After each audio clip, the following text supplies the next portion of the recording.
Kichkina va yoqimtoy Bembi dahshatli maxluqqa aylandi va onasining o'limi uchun odamlardan qasos olmoqda. Bu yo'ldan uni qurollangan ovchilar ham to'xtata olishmayapti. Lekin Bembining asosiy maqsadi qasos emas, odamlar unga kerakli narsani o'g'irlashgandi. Bugungi video yoqimtoy kiyikning qanday qilib dahshatli maxluqqa aylanganligi va Bembi dahshatli o'rmon filmi haqida bo'ladi.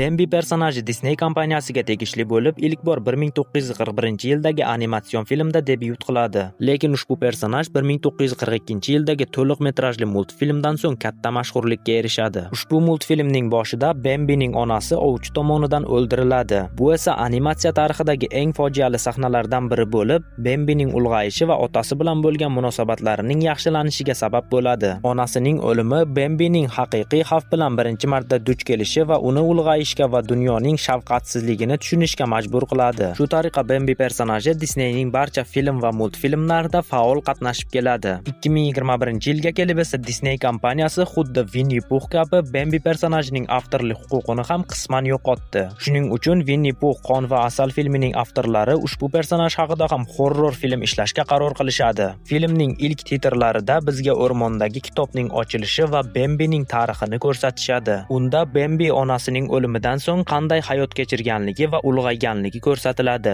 Oradan bir necha yil o'tgach, u boshqa bir kiyikni uchratib qoladi va ular farzandli bo'lishadi. Bembi va uning oilasi o'rmonda tinch hayot kechirishmoqda, lekin odamlar ularning tinchini buzishadi va uning ayolining o'limiga sabab bo'ladi. O'rmondagi suvni har xil ximikatlar bilan zaharlab, uning bolasini olib ketishadi. Bembi uyg'onadi va oilasi uchun qayg'urib suv ichmoqchi bo'ladi.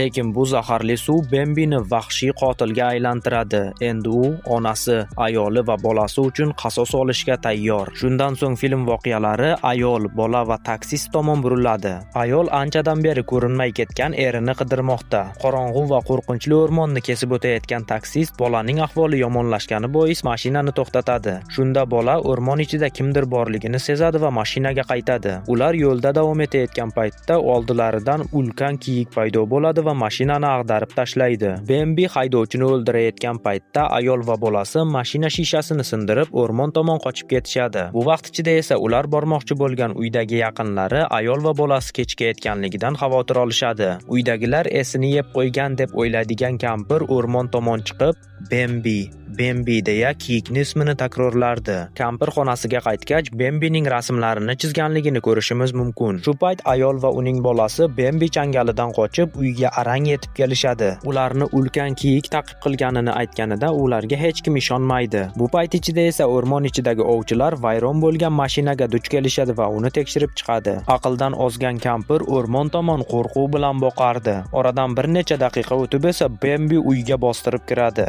Shunda butun oila mashina tomon yugurishadi, lekin Xaret ismli qiz ulgurmaydi va Bembining qurboniga aylanadi. Oila esa qizni tashlab ketishga majbur, lekin Bembi bu bilan chekinmaydi va mashinani ta'qib qiladi. Bu payt ichida esa ovchilar Bembi vayron qilgan uyga yetib keladi va jon taslim qilayotgan qizni ko'rishadi. Ularning boshlig'i qizni yanada qattiqroq azoblab o'ldiradi. Yo'lni daraxt yopib qo'ygan, shuning uchun furgondagilar to'xtashga majbur. Daraxtni yo'ldan olish paytida Bembi paydo bo'ladi va ular har tomonga tarqalib ketishadi.